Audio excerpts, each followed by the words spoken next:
Good afternoon, everyone. My name is Mark Dirks, and on behalf of ACRL and Choice, I'd like to welcome you to today's program, Digital Content for Your College Campus Made Easy, which is sponsored by OverDrive.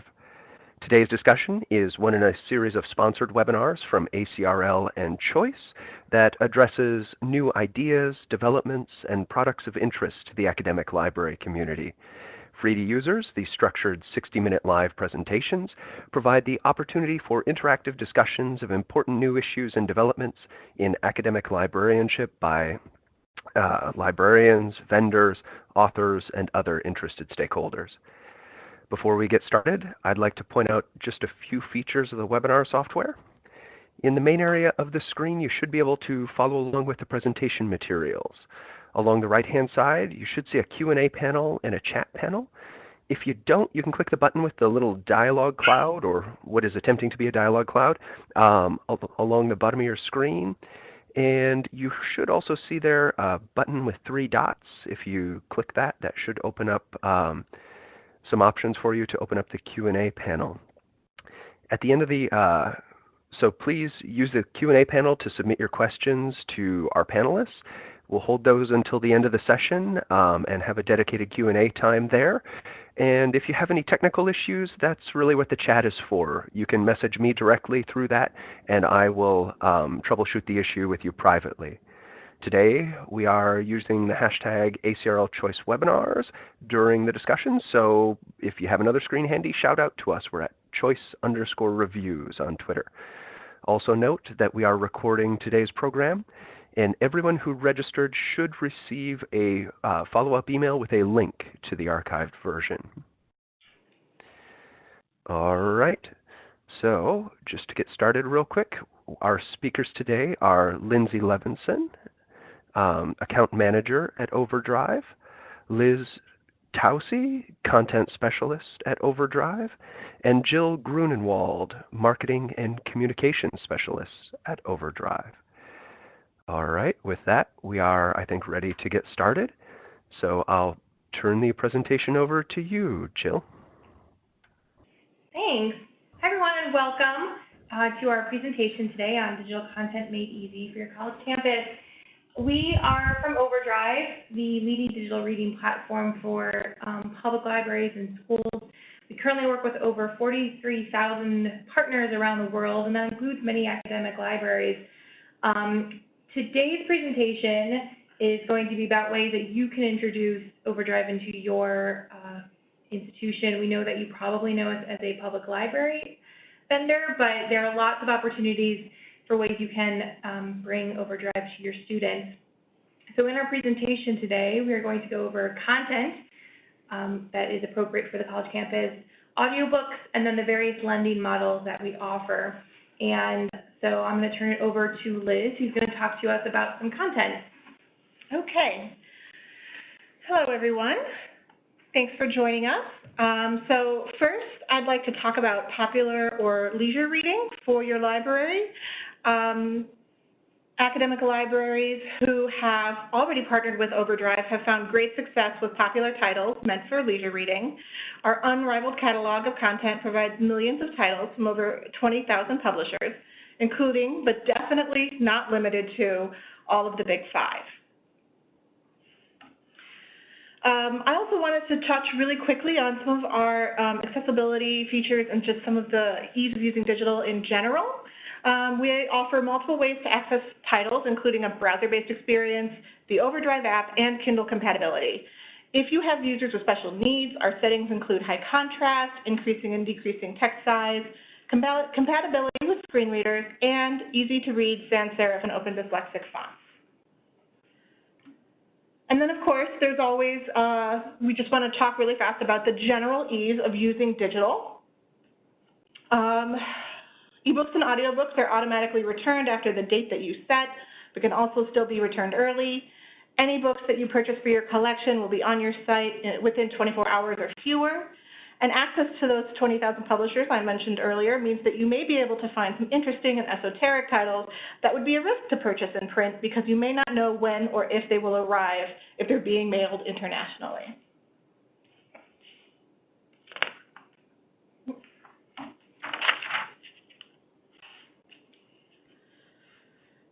So next, let's talk about curriculum support, which is probably what you're more interested in. I'd like to touch on some of the academic publishers that we work with and what areas of study that can be supported with these titles. We're working on building our textbook inventory, and our nonfiction holdings are already quite robust. OverDrive continually works with our library and school partners to stay in touch with the ever-changing curriculum landscape so we can fully understand and meet their needs. If you've ever purchased titles for computer science students, you'll probably recognize the distinctive woodcut image on the covers of O'Reilly Media's computer science books. Other publishers with strong computer science offerings include Springer International, UK-based Pact Publishing, and No Starch Press. Our holdings from Elsevier are strongest in science, technology, and health science, but we also have content available on business, engineering, chemistry. Other great health science publishers we work with include CRC Press, Wiley, and Gideon Informatics. And finally, Cengage Learning and its division Gale are strongest in education and business and include plenty of literary criticism as well. In addition to their trade publications, we have a very strong nonfiction collection from Rowman and Littlefield. And much like Elsevier, which I'm sure you've heard of, you've probably heard of Wiley Books as well. They published the very famous For Dummies series and plenty of other popular nonfiction, including personal finance and business books for self-improvement. But we also offer academic titles that include topics such as economics, philosophy, chemistry, finance, and more. Okay, and I wanted to point out that in addition to their education, sociology, and business titles, Taylor and Francis have strong holdings in politics and women's studies as well. We also offer a few additional publishers of educational and pedagogy content that are very popular with our K-12 school teachers and for professional development purposes. They include Teachers College Press, ASCD, Information Age Publisher, otherwise known as IAP, and more. And finally, I'd like to touch on W.W. Norton. Although we do not have their anthologies, which are, of course, beloved by all English majors, we do have a wide selection of their nonfiction titles, and popular subjects include pop science, history, and psychology. And then finally, we work with over 40 university presses worldwide, including publishers from Australia, the UK, so on. These are just a highlight of some of our most popular publishers. And we are constantly working to increase our holdings, and we're always working with more and more publishers. So stay tuned. I'm sure there will be more after that. And thank you so much.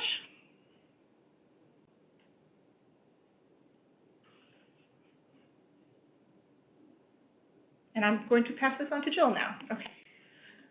So for this next section, I'm going to go into audiobooks. And I'm going to, as I'm sure many of you know, audiobooks are somewhat rare to find in academic libraries, but I want to show you opportunities to use them and why you should consider offering them, and also a few suggestions in ways that they can support the curriculums of your faculty and staff and provide an added benefit to your students. As I'm sure many of you already know, audiobooks are the fastest growing format in libraries. Here we have the average daily checkouts of audiobooks on OverDrive from 2016, 2017, and 2018. Last year we had an average of over 241,000 audiobooks checked out per day, and that is a 60% increase from back in 2016.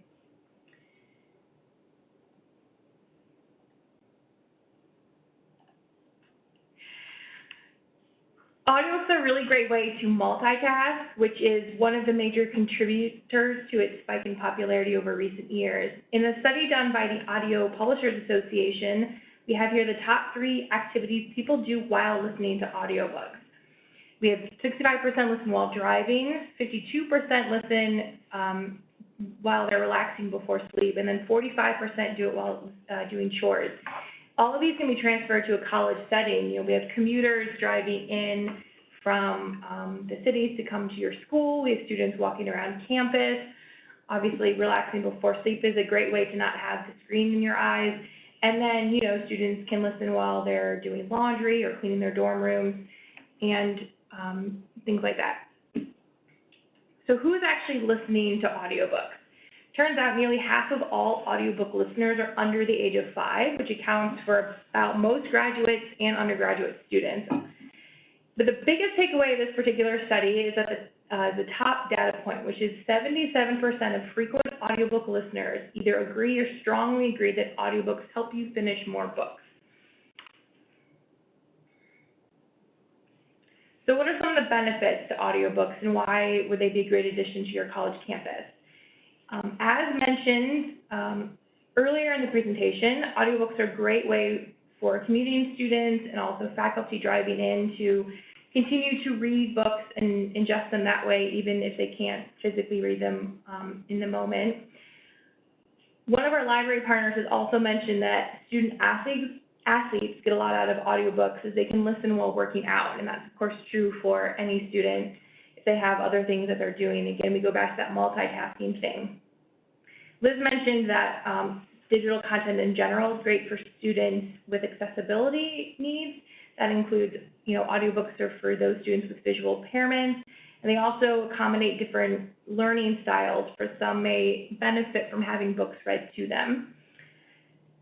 And then we, of course, have students who maybe are learning a second language or learning English, and having a book read to them in that language may help them ingest it a little easier.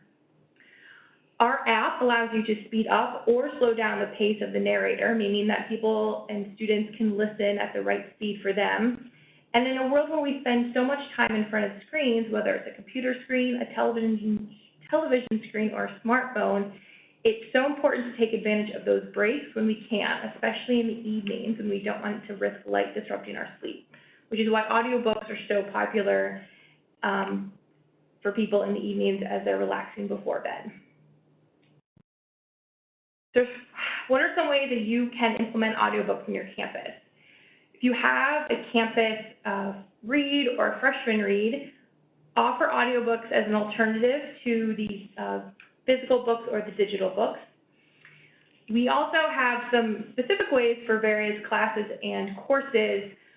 You know, we have in some of our audiobook selections LA Theater Works, which produced full cast performances of familiar plays. It's a really great way to introduce drama students and all students to these plays in a more accessible, dynamic way. Same with the English canon. Our Duke classics come in audiobook format as well. And again, that's something that may be easier for some people if they're having it read to them versus reading, or they can do it both. Along with foreign language students, we have a wide selection of audiobooks in languages other than English, and making those available in both formats so students can listen while reading along with the book as well.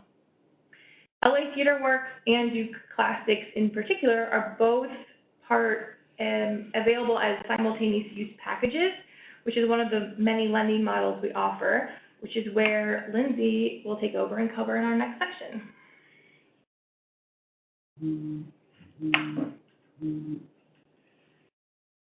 All right, thanks, Jill. So I'm going to be talking about the lending models that we have to offer. Quite a few lending models. We talked about the content, and so we'll chat a little bit about the ways that these titles are actually sold. So the majority of our catalog, the titles are sold in one copy, one user, or we refer to OCOU. These are just like physical titles, so one title is checked out at a time. When it's returned, another person can check it out. You can, of course, purchase multiple copies of a title, but these OCOU, one copy, one user, never expire from your collection. You own the titles in perpetuity. And like I said, most of the titles in our catalog are OCOU. Metered access is another lending model that is available. Now, these are from a select number of publishers. They only offer their titles in metered access. They are noted as MA. When you're shopping in our marketplace for titles, each title notes what lending model it is available in, so you know exactly what you're purchasing, what model it's going to come in. So as I mentioned, a select number of these publishers offer their titles in metered access. These can still only be checked out by one person at a time, but they will expire from your collection after a determined period of time. And so each title is a little bit different as to what the meter is. Some of them are metered by time, either 12 months or 24 months. And some of them are metered by the number of checkouts or licenses. So this would, in this instance, 26 checkouts. And some are a combination of both. So whether you hit the number of months first or the number of checkouts first, that is when they will expire. So email alerts are sent out when a title is about to expire, so you're going to know, and then you can make a decision on whether you want to repurchase the title. Take a look at your statistics. If you've had a lot of checkouts, a lot of interest, you may want to repurchase it and make it available again. If not, if you want to let it expire, you can weed it from your collection. So essentially that's just hiding it so nobody can see it. Nobody can place a hold on it. It's weeded from your collection. If you choose to repurchase it at any time, you can unweed it and make it available again. So cost per circ. This is a lending model that is fairly new to OverDrive. We label it as CPC. These are titles that you're only paying for when users borrow them. So you're adding it to your collection. You can add really as many as you want to add to your collection without paying for them up front. So you are paying per circulation. Each of them have a different price. Usually it's about 1/10 of what the actual cost is for owning the title. And they can be borrowed simultaneously. So that's really nice. You can offer it. You can have a bunch of people checking the same title out at once. And again, you're only paying per checkout. What's nice about CPC is you set a monthly budget. So let's say you want to set a monthly budget of $250 for your audiobooks. Once the audiobooks that limit reaches the $250, nobody is going to be able to check a CPC title out again. You can always play around with the monthly budget, set it up or down. And each month, you'll get an invoice for all of those checkouts that counts it up month by month. And you can always revoke CPC titles at any time, so you can add them and revoke them at any point that you would like to. The titles aren't going to look any differently on your site. User from user experience would know no different of checking out a CPC title or a regular one copy, one user title. And you can also set limits on how many CPC titles, each format a user can borrow each month. Simultaneous use, as Jill mentioned, this is another lending model that we have. These are sold in plans, either individual titles or plans such as 25 or 50 titles. This is great because they are checked out by an unlimited number of users simultaneously. There's no cap on those checkouts. Usually it's for a determined length of time, let's say 1 year, you're going to buy that simultaneous use package.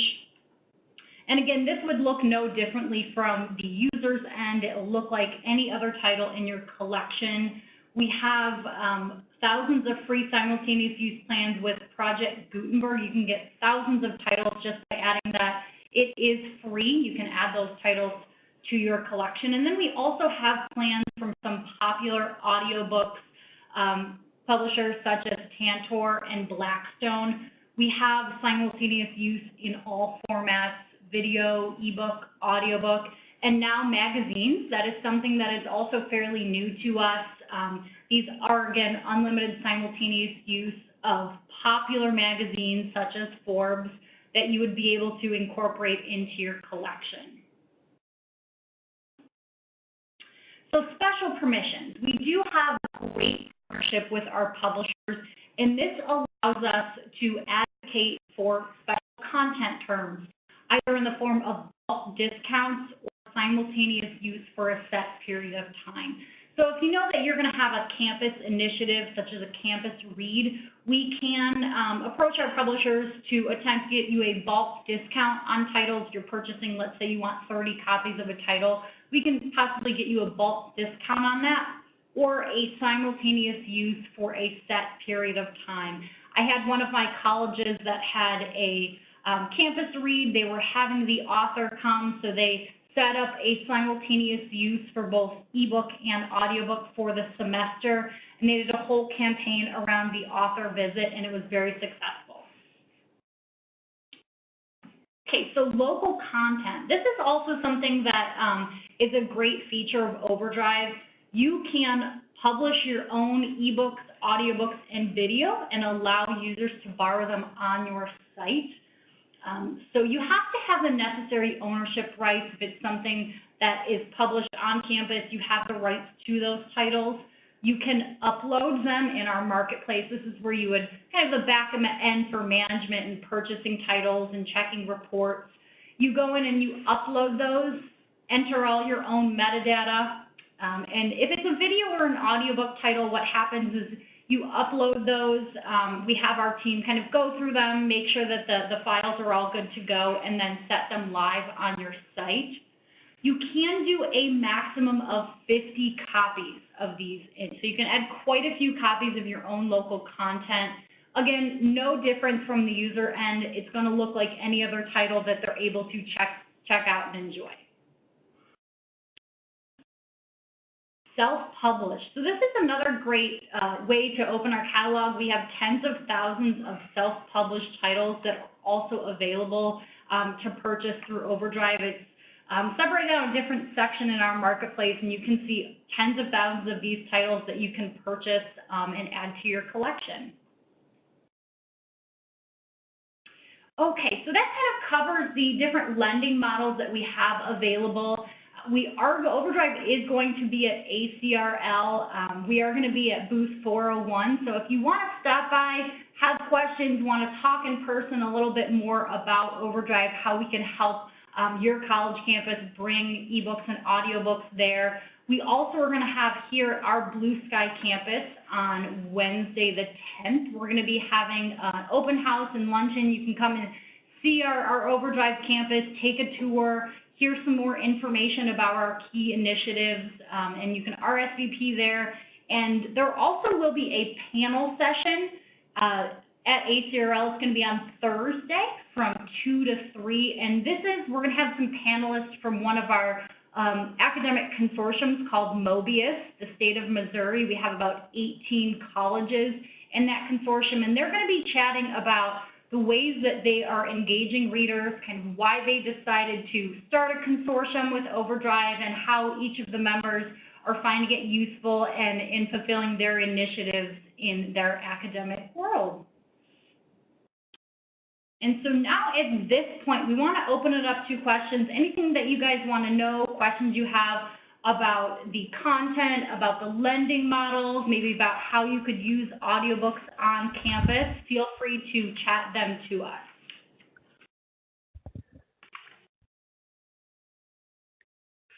Excellent. And this is Mark from ACRL and Choice. I would just encourage folks, if you do have questions for Lindsay or Jill or Liz, drop them in the Q&A module, and we'll get to as many as we have time for.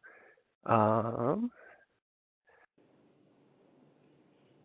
me look through here.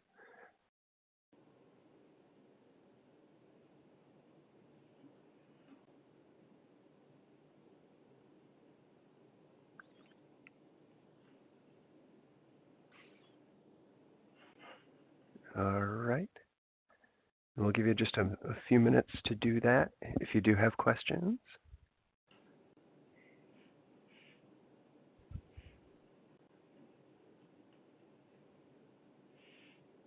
Okay, we've got one here from Diane, who asks, does OverDrive work with discovery systems, particularly Ex Libris' Primo? I can probably answer that. So I don't know if I have an official answer, but all of our titles come with MARC records. So if you download those MARC records, obviously, into your catalog, and your catalog is part of your discovery layer, then those should be discoverable that way at the very least. Okay, great.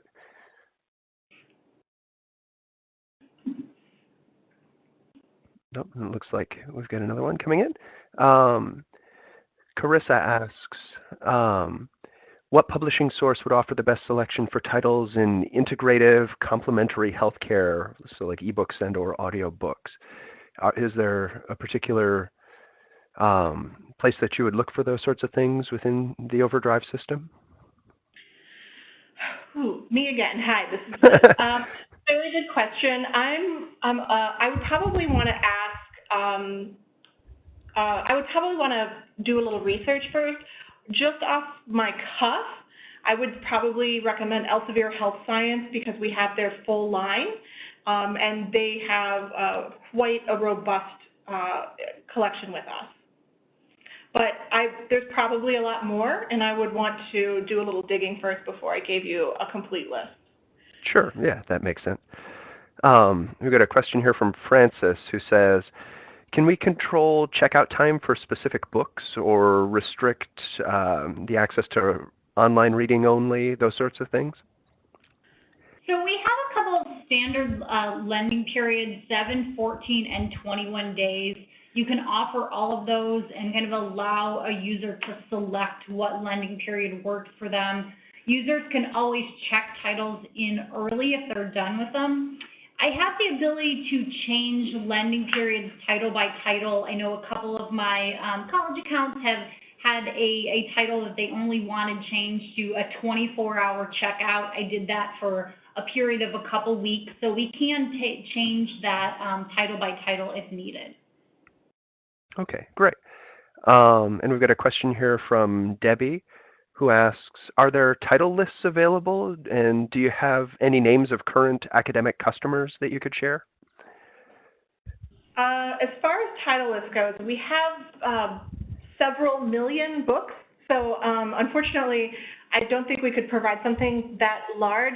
Each of the publishers that I mentioned has well over 1,000 titles, some upwards of like 25,000 titles in our inventory. So I don't know if we could provide a list per se. You could do a little bit of self-exploration if you wanted to go to overdrive.com and just kind of sort, see if you can find something there. That's our customer-facing site or our end-user-facing site where you can search for books. And then, oh, I forgot the second question already. Raph. I can answer the second question about current academic customers. So we have quite a few academic customers that we currently work with, Duke University, Princeton, Yale, Boston College. We have quite a few universities. We also have community colleges. We have right here in our backyard, Cuyahoga Community College. We have a number of community colleges that have found great success. More specific customers, we have a bunch of seminaries and religious schools. So all types of colleges and learning institutions we work with. Excellent, excellent. All right, and if there are other questions out there, feel free to send them in. We have plenty of time. So,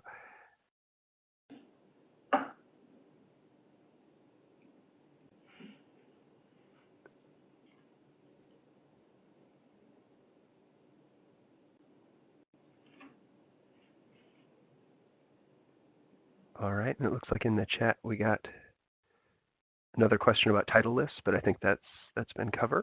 So,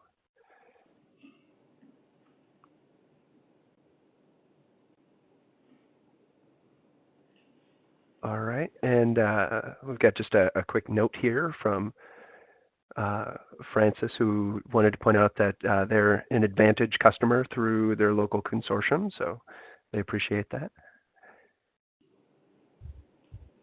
All right.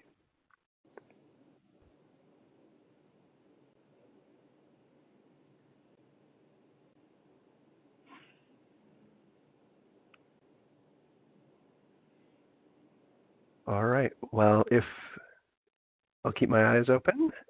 There we go. We've got another question here from William, who says, who should we contact for a possible Campus Read event?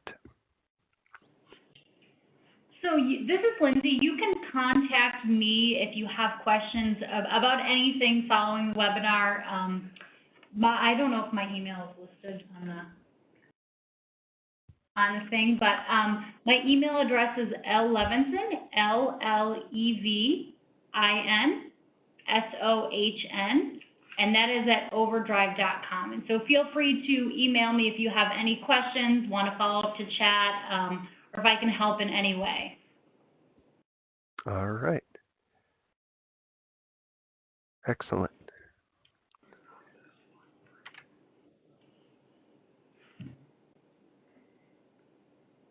All right. And I would mention that folks should see here, coming through the chat to them, a quick link to the webinar survey. If you do see that and you have a few minutes, we'd really appreciate you're taking the time to fill that out and let us know how we did today.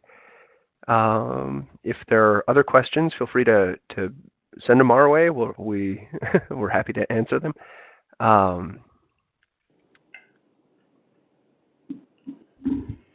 Give you just a second or two more to do that.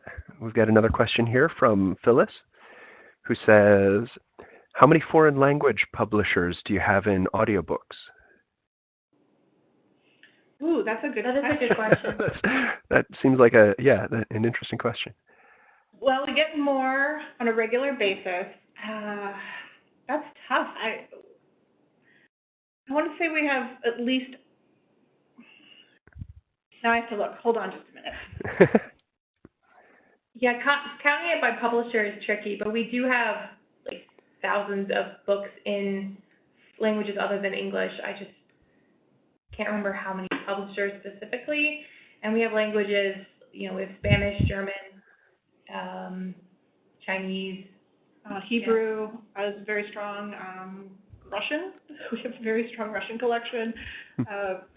But we can try and, if you want a specific number of publishers, we can probably try and find that.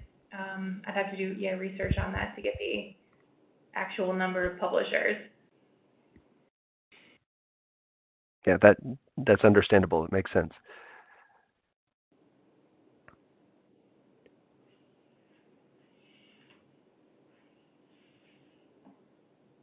All right.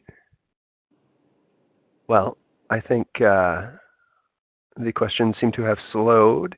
If you folks are all right, I think there we go. We've got a comment from Phyllis that says, it's good to know they have a strong presence regarding the foreign language titles. So that's, it's very handy. All right.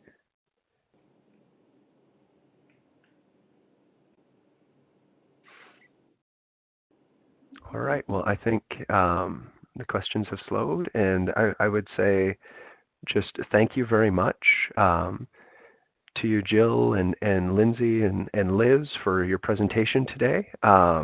Very interesting stuff. Cool to learn a bit more about everything going on at OverDrive. So just thank you very much. I appreciate that. I would also remind folks that we did record today's program, so be on the lookout for a follow-up email probably tomorrow morning sometime with a link to the survey and a link to the archive version. And so yes, please do, as I mentioned before, take a few minutes to fill out the webinar survey and let us know how we did today. And I would say to everybody out there, thank you so much for taking the time to listen in today. I hope you enjoyed the session, and I hope the rest of your day is great.